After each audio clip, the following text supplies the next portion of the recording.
Жақсы бала. Бәріміз орнымызға отырдық, топқа бөлініп жайғасып алдық, қолдарындағы карточкаларды бір шетке қойып қойып отырдық. Енді бала, бәріміз топқа бөлініп алдық. Енді біз ең біріншіден бала сендерге мына жерде тақтаға қараңдаршы. Бізде сұрақтар берген, таза тақта әдісімен бізге ойын ойнаймыз. Яғни өткенге кішкене шоламыз. Мына жердегі тақтамызды тазартып тастауымыз керек. Сұрақ беремін. Кім бірінші қол көтереді, сол адамнан сұраймын. Уақыттың адам өміріндегі маңызы қандай? Айта ғой. Уақыттың адам өміріндегі маңызы таңертең ояну, мектепке бару, сабақ оқу, ойнау және ұйықтау сияқты күнделікті істердің реті. Егер біз уақытты дұрыс пайдалансақ, кешігіп қалуымыз мүмкін. Ал уақытты бағаласақ бәріне үлгереміз. Тамаша, яғни уақытты біз бағалауымыз керек екен, және сол кезде ғана біз бәріне не істейік екенбіз? Үлгереміз. Тамаша. Келесі сұрақ бізде уақыт дегенді қалай түсінесің? Бірінші Нұрай көтерді. Сағат ол өлшемі күні түнді ауысуы. Мысалы, таңертең тұрамыз, күндіз мектепке барамыз, кешке демаламыз, түнде ұйықтаймыз. Міне осының бәрі уақытты пайдалануымыз керек. Тамаша, яғни уақытты біз осылай пайдалануымыз керек. Жақсы. Келесі сұрақ бізде, бала мұқият боламыз, белсенді қатысамыздар. Бізде келесі сұрақ, уақытты қалай тиімді пайдаланасыз? Бірінші әдем айт. Қалай тиімді пайдаланасыз? Таңертең мен азанда ерте тұрамын, сабаққа кешікпей барамын, үй тапсырмасын орындаймын және далаға шығып ойнаймын, кешке ерте жатып ұйықтаймын. Мен осылайша бәріне үлгеремін, мен уақытымды босқа өткізбеймін. Өте тамаша, қандай ұтымды жауап болды, иә? Уақытымызды ұтымды пайдаланайық. Келесі сұрақ бізде уақыттың өлшем бірліктерін ата. Кім? Уақыттың өлшем бірліктері секунд, минут, сағат, күн, апта, ай, жылы. Мысалы, 1 минут 60 секунд, 60 минут, 1 сағат, 24 сағат. Бір тәулік 24 сағат, осылардың бәрі уақыттың өлшейтін бірліктері. Өте тамаша, яғни осы айтқанның барлығы не екен? Уақыттың өлшем бірліктері екен. Жақсы, келесі бізде сұрағымыз. Қара байқадыңдар ма, бала біздің тақтамыз тазарып жатыр, иә? Иә. Ал мұқият болыңдар.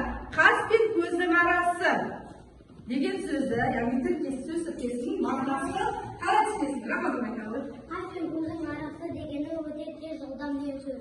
Мысалы, мен қас пен көздің арасында киініп алдым. Ол қас пен көздің арасында жүгіріп келдім. Яғни бұл тіркес лезде деген мағынаны білдіреді. Өте жақсы, лезде, жылдам, тез деген мағынаны білдіреді. Тамаша, жарайсың. Енді бізде қараңдар, өте мұқият болыңдар, балалар. Ең соңғы сұрақ. Балалар, күн тәртібін қалай сақтайсыңдар? Бағым айта ғой. Мен күн тәртібін сақтаймын, таңертең уақытында тұрамын, мектепке кешікпей барамын, үй тапсырмасын орындаймын, ойнап демаламын, кешкі уақытында ұйықтаймын, күн тәртібін сақтаймын, бәріне үлгеремін және денім сау болады. Тамаша. Жарайсыңдар, иә? Балалар, біз кішкене болса да өткен сабағымызға шолу жасадық. Енді балалар, біз келесі сабағымызды бастамас бұрын бәріміз бері қараймыз. Жалпы балалар, сабағын адал азамат, біртұтас тәрбие туралы біз әркез сабағымызды айтамыз. Яғни осы біздің аптамызда өнерлі бала өрге жүзер. Яғни сендердің бүгінгі сабақта өнерлі екендеріңді, тәртіпті, білімді екендеріңді бүгінгі сабақта көрсетеді деген сенімдемін. Ал енді бүгін біздің жаратылыстану пәнінен біздің сабағымыз біздің уақытты анықтайтын құралдар тақырыбымен танысамыз. Яғни сабақтың оқу мақсаты сабақта анықтайтын құралдарды құралдармен танысасыңдар. Яғни бүгінгі сабақта немен танысады екенсіңдер? Уақытты анықтайтын құралдармен танысасыңдар. Сабақ барысында. Жақсы. Енді балалар, сендердің алдарыңа бағалау смайлик арқылы бағалаймыз. Таратып қояйын. Яғни сабақты қалай тапсырмаларды орындағандарына қарай өте дұрыс орындасаңдар өздеріңе қандай баға береді екенсіңдер. Сабақ соңында міндетті түрде көреміз. Бар ғой баға?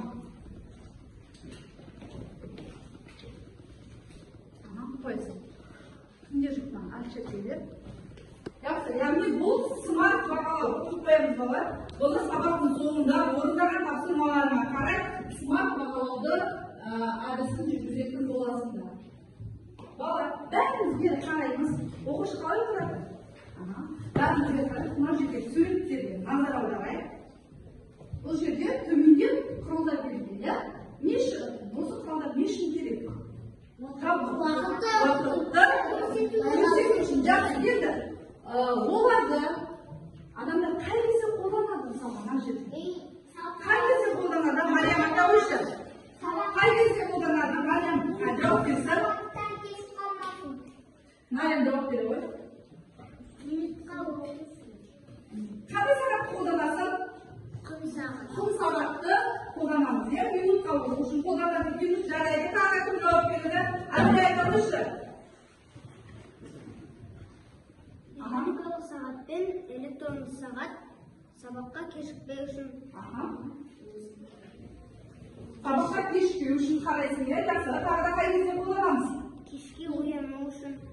Таңертең, ерте ояну үшін қолданасыңдар, иә? Жақсы. Балалар, біз жаңа уақыттың түрлерін миға шабу арқылы суретпен көрдік, иә? Енді мына жерде, мына видеода сіздерге мен ежелгі күн сағатымын. Мысырда 5000 жыл бұрын пайда болдым. Уақытты көлеңкеммен өлшеймін. Мен құм сағатпын және орта ғасырларда кең тарадым. Мені әсіресе теңізшілер қолданған. Мен механикалық сағатпын және 14 ғасырда Еуропада пайда болды. Мен адамдарға уақытты дәл көруге мүмкіндік беремін. Мен электронды сағатпын. Мен өткен ғасырда Жапонияда пайда болдым. Уақытты цифрлармен дәл көрсетемін. Балалар, барлығымыз бері қараймыз, яғни бұл электронды сан арқылы көрсететін сағаттың түрі, иә? Ал енді мынау сағаттың түрін сендер білесіңдер, иә? Біз бұны Құм сағаты. Құм сағаты, иә? 5 минутты, 3 минутты, 1 минуттық түрлері. Мынау қандай сағат? Қол сағат түрі, иә? Ал сонымен қатар қазіргі заман дамыған смарт сағат түрі. Бұл жерде барлығы, менің бәрі осында пункттеріне бар. Ал енді мынау механикалық сағат, бұл жаңағы ұзын және қысқа тілі бар. Біз бұны математикада да танысқанбыз, иә? Және балалар, ертеректе үлкен кісілер, аталарымыз бізді қалта сағатын қолданған екен. Қараңызшы міне. Қалта сағатын, яғни қалтасына салып, мына жерден алып, үлкен кісілер қарайтын болған.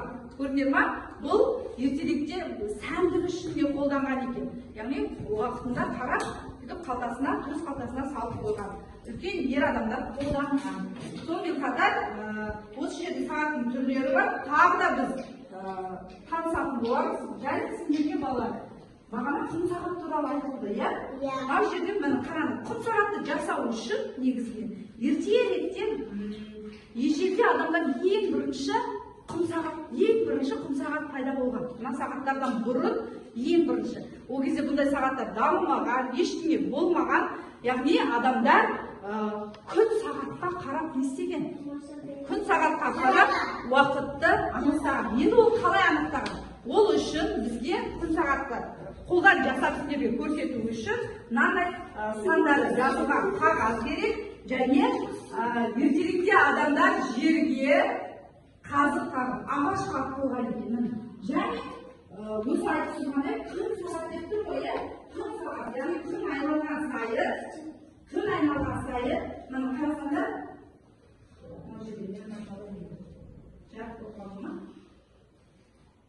қараңыз, мысалға мынау күн деп ойлайық, иә? Мына жерде көріп тұр ма, көлеңкесі түсіп тұр, иә? Көлеңкесі. Қазір сағат қанша болып тұр? 12-де тұр, иә? 12-де тұрды. Қанша болды? 1 болды бірге. Қараңдаршы, қанша болды? 2. Айтамыз, иә? 3 болды. 4, 5, 7, 10,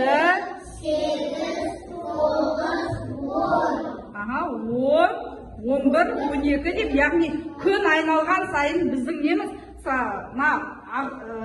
жерге тіреп қойған ағашымыз да естеді, күнменен бірге айналып, уақытты осылай анықтаған екен. Ертелікте ең бірінші шыққан түрі екен. Балалар, ертелікте біз жаңа тәжірибе арқылы күн сағатты көрдік. Енді ары қарай тағы да толық ақпарат алу үшін көреміз. Бірнеше ғасыр бұрын уақытты санану ең қарапайым құрал күн сағаты болатын. Ерте заманда ата-бабаларымыз уақытты күннің қозғалысы арқылы білген. Одан соң күн сағаттары пайда болды. Екі шаңырақтың тұтасқан тар мойны арқылы күн бір-біріне алма-кезек сызықтап созылып ағып тұрады. Сол кезде уақыт шамасы белгілі болады. Кейіннен механикалық сағаттар шыққан. Алғашқы механикалық сағаттардың тек бір ғана сағаттық тілі болған. Кейіннен сағаттық, минуттық, секундтық белгілерді санмен көрсетіп тұратын кішкене сағаттар дүниеге келді. Ал кейбір сағаттар сонымен бірге жылдың айы мен күннің, аптаның қай күнін көрсете алады. Осы айтпақшы, Мәскеуде Кремльдегі қоңыр сағаты 1404 жылы орнатылған, ал алғашқы қалта сағаттары Европада пайда болған. Міне балалар, өте керемет ақпараттар берді. Балалар, біз көптеген ақпаратты сағат туралы алдында уақытты қалай өлшейтінін барлығын алдын. Енді сол алған білімдерді сендер бірінші тапсырмада, яғни жеке жұмыс әркім өзі орындайды. Бұл тапсырмада берілген, сағаттар берілген, солардың атауын кестеге жазасыздар. Сендерге қазір болғаннан кейін 3 минут уақыт беремін. Жылдам орындап, көркем, әдемі етіп жазасыңдар.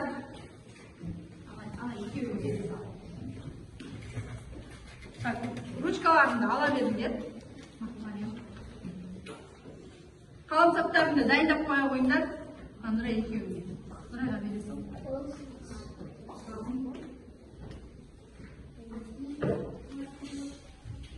Ал.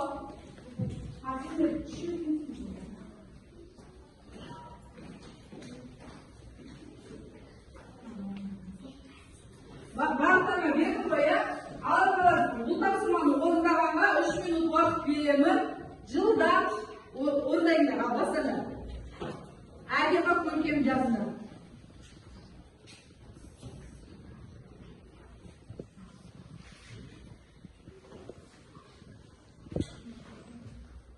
Оқулықты пайдалансаңдар болады қалар.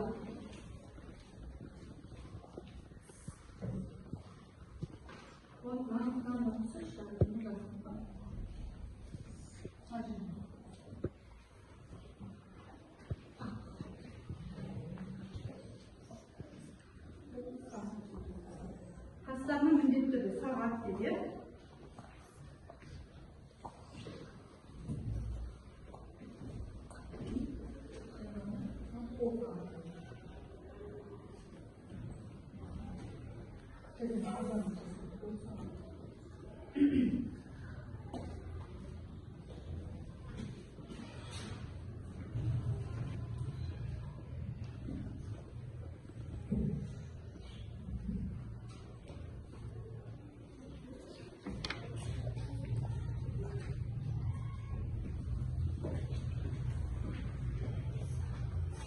Қазір біз осы тапсырманы орындап жатқан кезде сағаттың қандай түрін қолданып жатырмыз?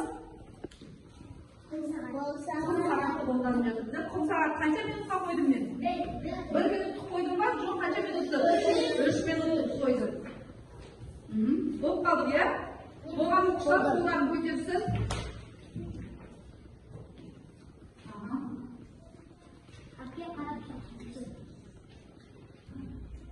Жақсы. Енді болған оқушылар екі оқушыға оқытайық. Мына жақтан Амира оқи ғой. Бірінші, екінші деп айтамыз. Бірінші қандай? Қандай? Қол сағат. Бірінші қол сағат, ал екінші сағат қандай? Құм сағат. Екінші құм сағат. Үшінші қандай сағат? Күн сағат. Тамаша. Төртінші қандай сағат? Төртінші қандай сағат? Мария айтады. Қалта сағат. Қалта сағат. Тамаша, иә? Ертеректе қолдаға қалта сағат. Жақсы. Бәріміз орнына қойып қояйық. Барлықтар да тура осы орындарына. Жақсы. Енді бізде келесі тапсырма. Bir şekilde koyamayınlar. Rучка бәрін қойып қойыңдар. Мен өзім бағалап беремін, иә? Ағарай. Сендерге келесі тапсырма. Сендерге мынандай тапсырма беремін. Бірінші топқа мұқият тыңдаймыз. Ручка қоямыз ары. Артық нәрсе керек жоқ. Мұқият түсініп алыңдар бала. Себебі топтық тапсырмада уақыт беріледі. Сол уақыт ішінде жылдам тапсырманы орындап, топта қорғауларың керек. Сендерге мынандай тапсырма берілді. Бірінші топқа стақанға тамшылап тұрған суды бақылайсыңдар. Қазір берген сендерге оның көмегімен уақыт анықтауға бола ма? Бір стақан ішінде су тамшысымен қанша уақытта толатынын және оны қандай құраммен өлшеуге болатынын айтасыңдар. Екінші топтың тапсырмасы, сендерге беретін тапсырма құм сағат, механикалық сағат және электронды сағаттың уақытты қалай көрсететінін салыстырасыңдар бірдей, және ол үшін барлық сағатты бірдей уақытқа қоясыңдар, әр минутты бақылап, қорытынды жасайсыңдар. Сендер, қазір беремін. Үшінші топ, Нұрай, сендердің топтары, уақытты анықтайтын құралды құрастыруға бола ма? Ойланып өздері құрастырып көресіңдер. Мен үлгісін беремін, соған қарап өздеріңе жасайсыңдар. Жақсы. Енді түсінбей жатсаңдар, маған қарап, тағда толықтырсаңдар болады, немесе тақтада да бар, иә? Енді заттарын беремін. Бірінші топқа беремін. Бірінші топқа сендерге тәжірибе жасағанға сендерге су, мына жерде текст қойдым, дайындап, маған ағызып, тамшылап көресіңдер. Және не береді сендерге? 5 минутта қанша тамшы аққанын бақылайсыңдар. Сөйтіп қорытынды жасап бізге айтып бересіңдер. 5 минут баста деген кезде бастайсыңдар. Жарай ма? 5 минутта стакандарын қанша жерге дейін болады? Үшінші топқа міндетті түрде не береді? Клей бар ма, иә? Клей бар. Мына жерде керекті заттар бар, дайындалған, және үлгі ретінде Мария маған беру. Мақұл? Үлгі ретінде мен ана сендерге ұсындым.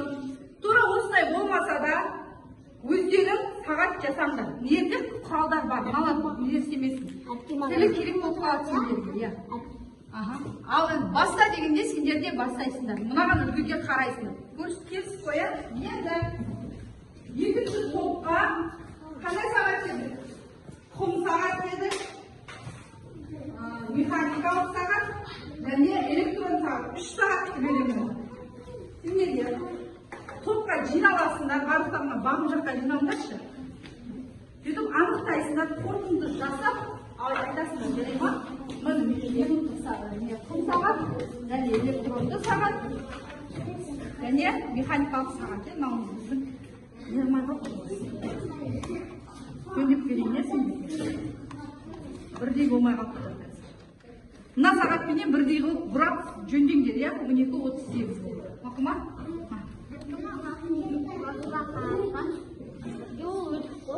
Ал.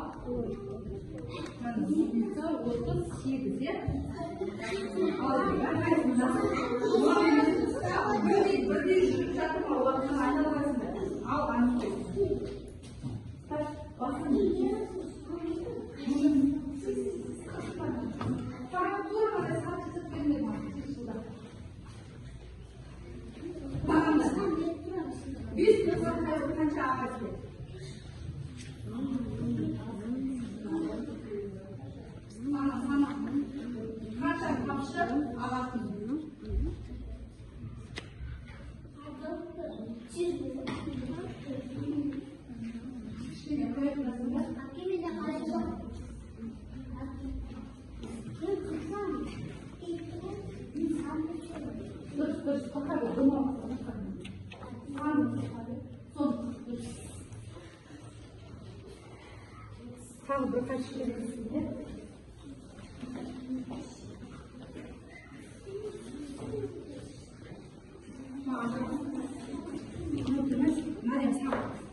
Яғни сендерге берген тапсырмада, яғни осы судың көмегімен уақыт анықтауға бола ма?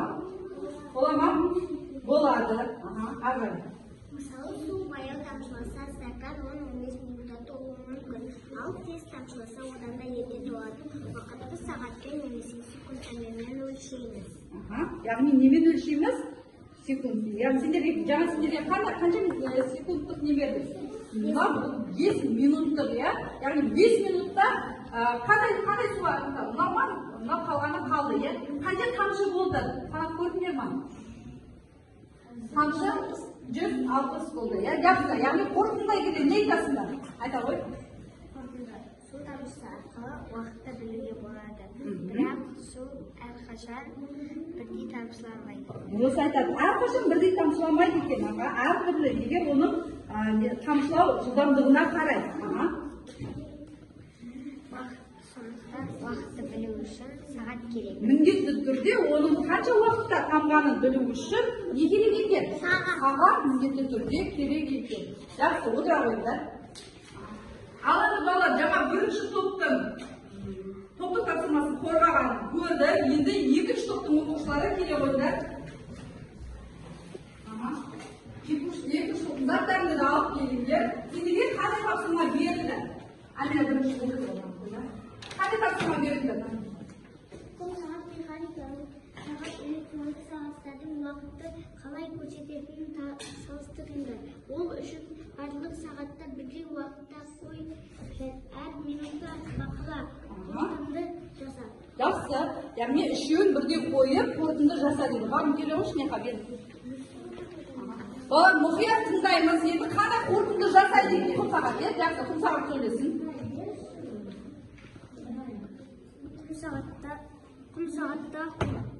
Құм сағатта уақыт құмның төменге түсуімен өлшенеді.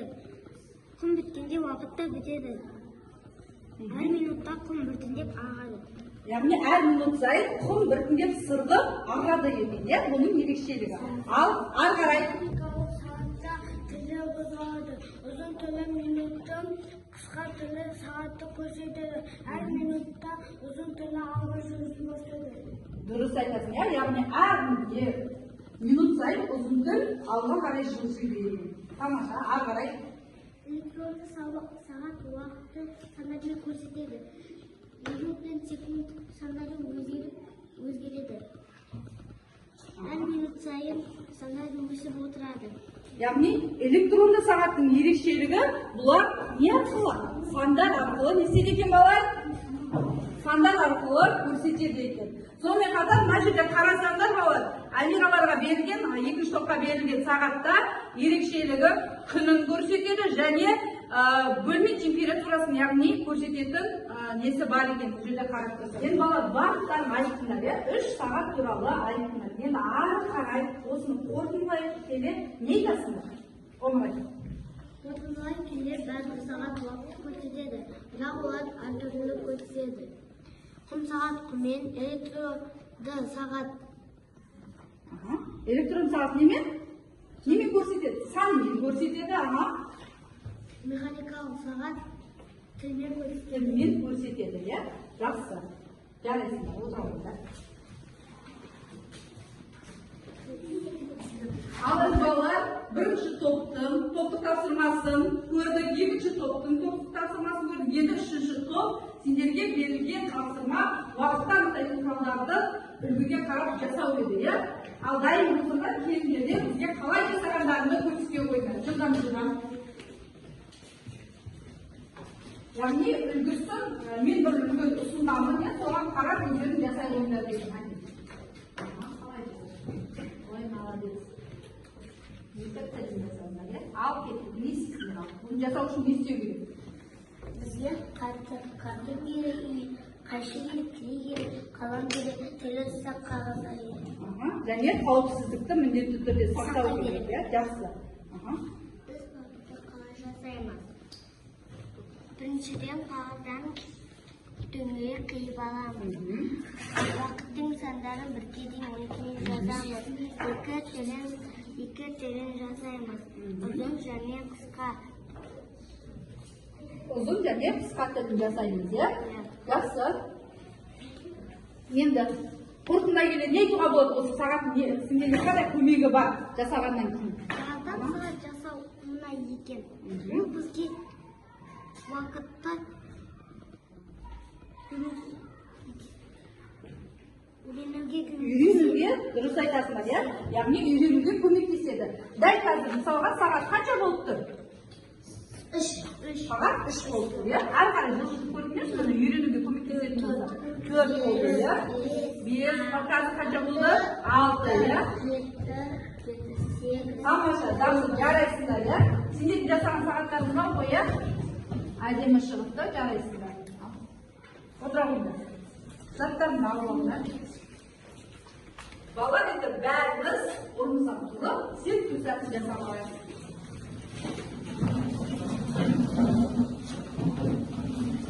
Бер қараймыз, жылдам.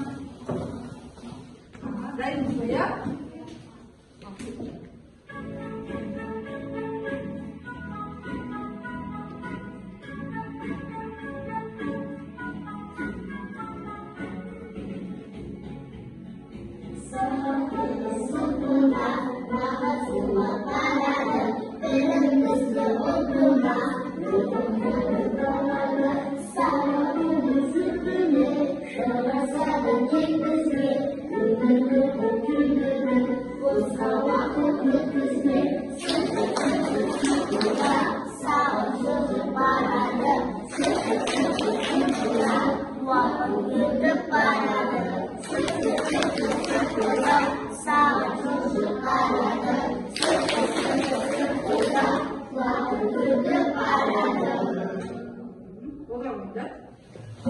Бәрін бері қараймыз, телевизорға назар аударайық, мына жақта. Қараңдар, бесте сұрақтар. Сендерден сабақ соңында сұрақ болады, сол кезде келіп қалуы мүмкін. Яғни бізде оқулықта берілген есте сақтау тапсырмасы бар. Бозала таң деген уақытқа байланысты айтылған сөз тіркестері берілген. Бұл жерде күн шапағының белгісі, таңның ағара бастауын не деп атайды екен? Қалай атайды екен? Боз ала таң деп айтады. Және кешқұрым деген ол кешкі уақытты айтады. Кешкі уақыт, түн бата бастаған уақытты айтады. Жақсы. Енді сендерге балалар, үшінші тапсырма жұптық жұмыс гексагон әдісіменен, яғни тапсырма беремін. Жұппенен екеуін бірге отырып, мына жерде берген тапсырмада сағаттың түрлері бар. Яғни түріне қарап отырып, айтып, оқып, ары қарай алғашқы келесіңдер. Жұппенен айтасыңдар, бірінші біреу айтасыңдар, одан кейін келесің, екінші бір-бірлеріне айтып бересіңдер. Түсінікті ғой, иә тапсырма? Так, сендерге үшеу берем, бөліп алыңдар. Ане қалай. Кім екеуміз істейміз?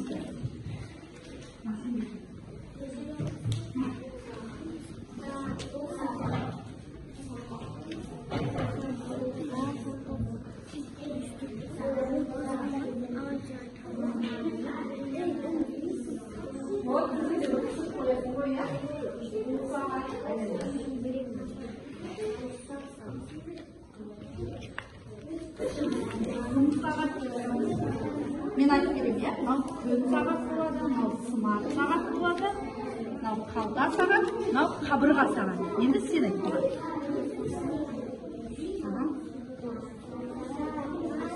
Қол сағат,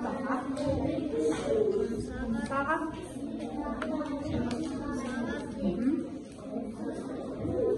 Бұл смарт сағат, иә? Бар сағат. Қалта сағат, тамаша. Және бұл қабырғаға қабырға сағат. Балалар, уақыт сендерге берілген уақыт бітті. Енді әр топтан екі жұппенен оқи қойсаңдар. Берілген тапсырманы, иә? Кәні айта қой. Қол сағат, қабырға сағат, қалта сағат,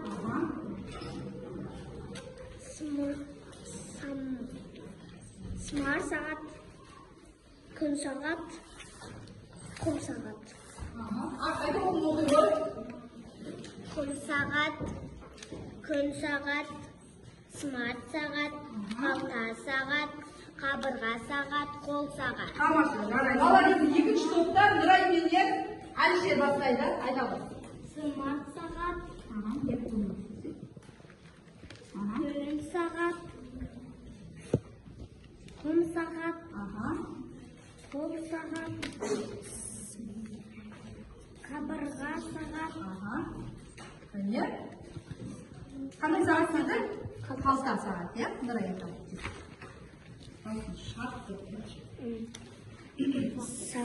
Смарт сағат, күн сағат, құм сағат, қол сағат, қабырға сағат, қалта сағат. Тамаша, өте жақсы. Енді келесі бізде үшінші топта айта ғой, ары айтсын. Құм сағат, қол сағат, қабырға сағат, қалта сағат, смарт сағат, күн сағат, құм сағат,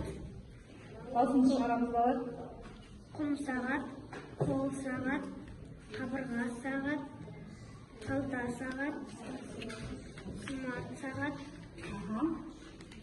күн сағат. Жақсы, Бағым мен Иманғали айтсын. Қабырға сағат, қабырға сағат, қалта сағат, смарт сағат, күн сағат, құм сағат, қол сағат. Қабырға сағат, қалта сағат, смарт сағат, күн сағат, құм сағат, қол сағат. Тамаша, жарайсыздар. Ал енді балалар, бізде келесі тапсырма барлықтан бір жерге қойып қоя қойыңдар, яғни жүзді тапсырма. Сағаттың түрлері білдік па балалар? Иә. Жақсы, енді балалар, енді уақыт өлшемдерінің бірліктерінің қалай қолданатынын қай тапсырма берілген. Келесі тапсырма төртінші тапсырма сендерге барлықтарына қарап беремін. Бұны жеке орындайсыңдар. Яғни бүгінгі сабақты сендер қалай меңгергендерің туралы. Қазір түсіндіріп берем тапсырманы, бір-біреуден берші. Бір-біреуден бер. Ручка алыңдар барлықтардың қолдарына. Және қалай орындайтындарын айтамын қазір. Бір-біреуден бер. Маңайын екеуін бере сал. Білмей қалма.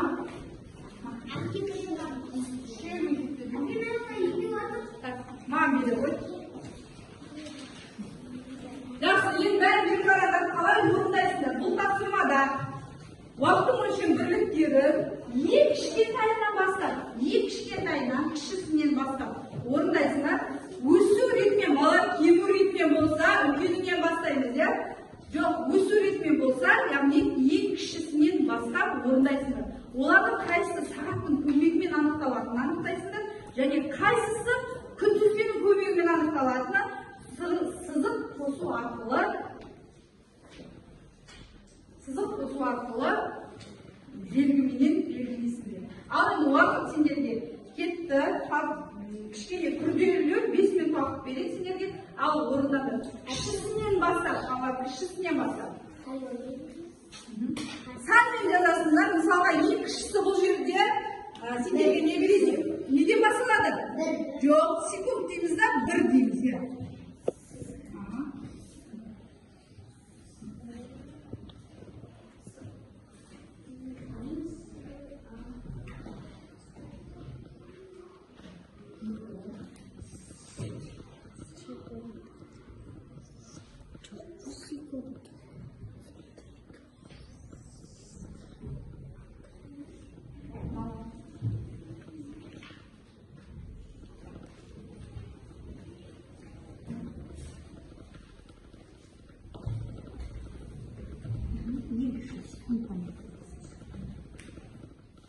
Бір деп сөйлесін, содан кейін ары қарай өзің.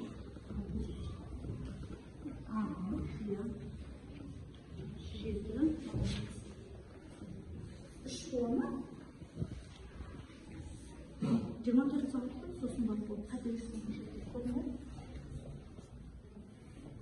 3 қол сосын сағатқа қарап 3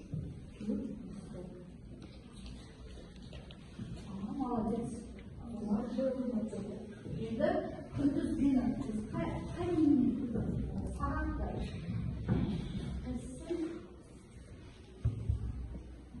сағаттың бөлмегенін қайсыны білдіңіз? Сағатқа қатыстыларды сіз ақсыз мысалы секунд, минут деген ақсыз. Дұрыс. Бесінші ай, мына жыл не? Неде қателік кетсе не?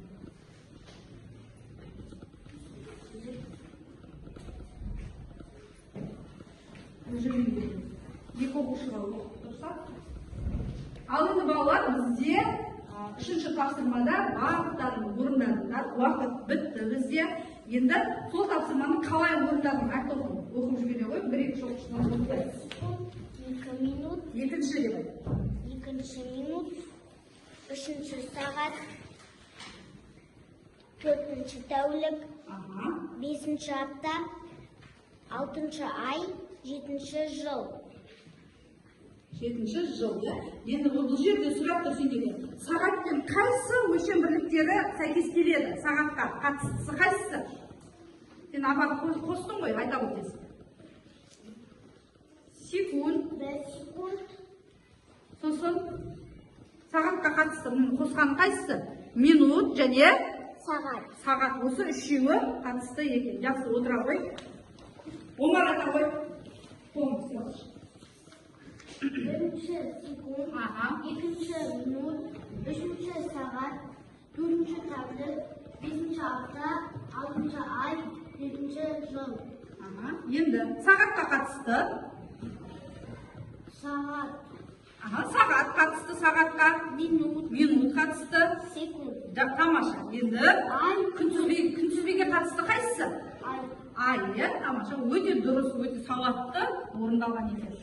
Жарайсың. Балалар барлықтары енді қаламсақты қолдарына алып, осы тапсырманың дұрыс жауабымен тексеріңдер өздеріңді.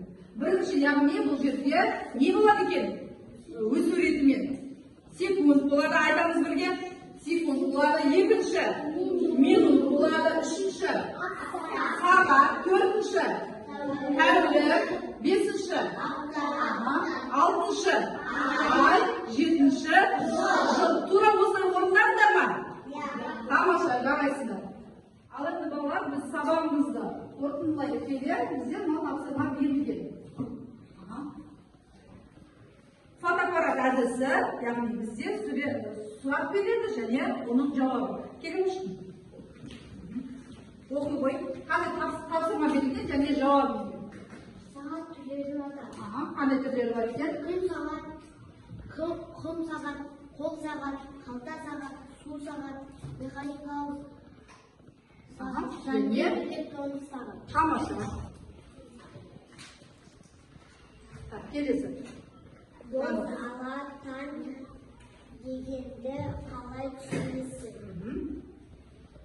Күн шапағының белгісі таңның ағара Бастауы. бастауы. Жақсы, отыра ғой. Келесі. Амира келе қойшы.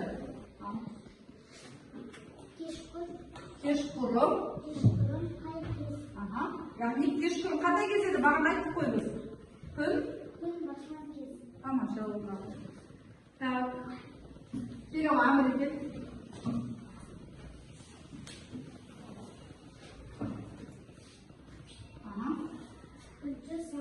Бір сағатта неше минут бар? Бір сағатта 60 минут бар. Рамазан кел.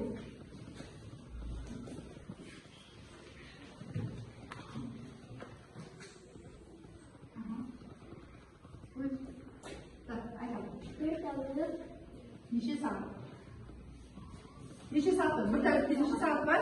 Бір тәулікте 24 сағат. Бір минутта неше секунд бар? 1 минутта неше секунд бар? 60 секунд. Ал енді балалар, бәріміз бері қараймыз. Бағана мен сабақтың басында сендерге смарт сағатты таратқанмын, осы сағатты пайдалана отырып, бүгінгі сабақта, яғни смайликтер берілген бұл жерде, және бүгінгі сабақ не қызық болды сендерге бүгінгі сабақта, және не қиын болды сендерге, және не оңай болды. Осы 3 сұраққа ғана нақты жауап бере қойыңдаршы. Кім айтады? Бүгінгі сабақта не қызықты болды? Омар жауап берем дейді. Бүгін айтады, толтырып айта ғой. Тәжірибе жасағанымыз ұнады. Өзіңе, яғни бүгінгі не қызықты болған саған тәжірибе жасаған. Тамаша, өте жақсы. Амира. Бүгінгі сабақта.